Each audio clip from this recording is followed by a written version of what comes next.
Éminent homme de Dieu, chers représentants légaux des églises, Excellences, chers évêques, ministres de la parole,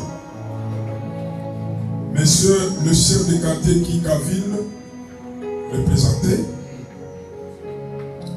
chers frères et sœurs en Christ, Shalom. C'est un jour mémorable aujourd'hui dans l'histoire de l'église pentecôtiste la puissante du nom de Jésus-Christ, en sigle EPLJ, qui accomplit l'un de ses devoirs les plus sacrés, répondant ainsi aux exigences de la Sainte Bible, selon Matthieu 28, 19 à 20. Je cite: Allez et faites de toutes les nations des disciples, baptisez-les au nom du Père, du Fils et du Saint-Esprit, et enseignez-leur à garder tout ce que je vous ai prescrit.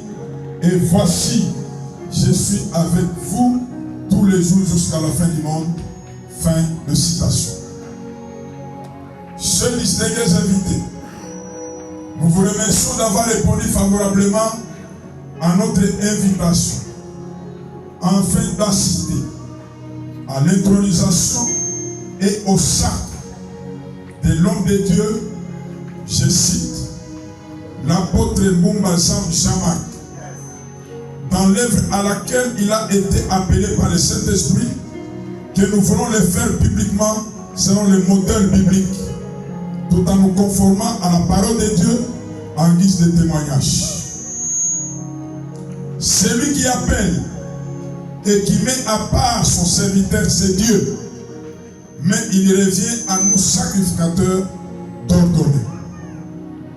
Chaque vision de l'Église qui se veut grande a toujours eu besoin d'un leader visionnaire, appelé et prêt à servir les autres, intègre et fidèle à son père spirituel. Élisée avait hérité de la double portion à Élie, le prophète.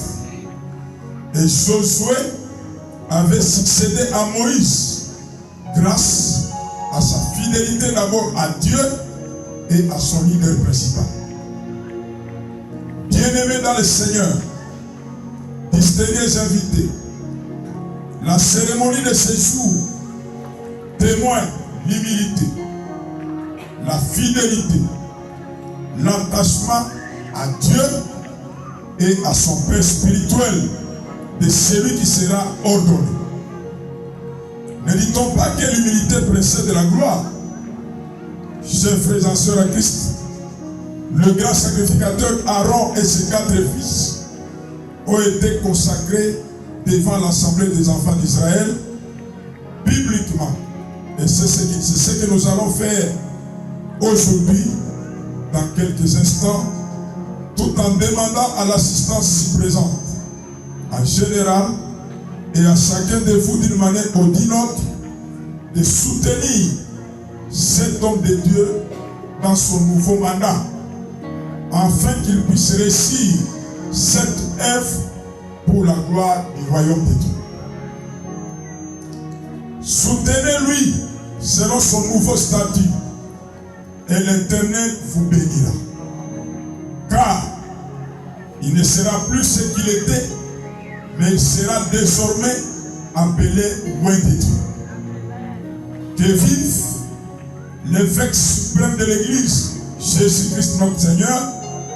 Que vive l'Église pentecôtiste, la puissance du nom de Jésus-Christ. Que vive notre confession religieuse, FIM. Je vous remercie et que le Seigneur vous bénisse.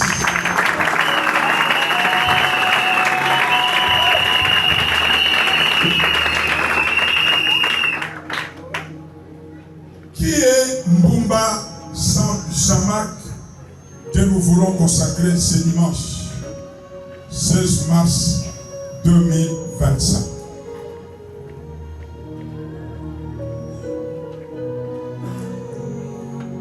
Il est le fils de papa